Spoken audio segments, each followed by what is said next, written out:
Дарэчы, ты ж казачнік у нас. Ну так, Макс, ёсць. ну давай, раскрывай карты. Як это сталося? Я натхніўся Сельме Лагерлёв, шведскай пісьменніцай, і таксама фільмам «Назад у будучыню».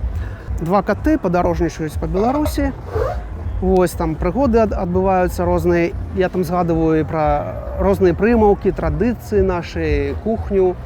Вось. А кожны раз, калі яны засынаюць, то чароўны рыцар і не абы-які, а з пагоні, вось, ён іх перапраўляе у розныя гістарычныя эпохі, і яны назіраюць гістарычныя падзеі.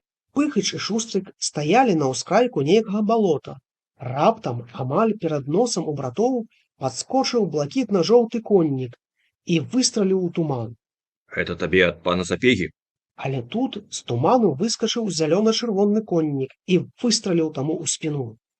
А гэта табе ад пана Агінскага. Пыхач, а чаму гэта беларусы забіваюць беларусаў? Шведы воююць з расейцамі, а з нашых хто шведаў падтрымлівае, а хто на баку расейцаў?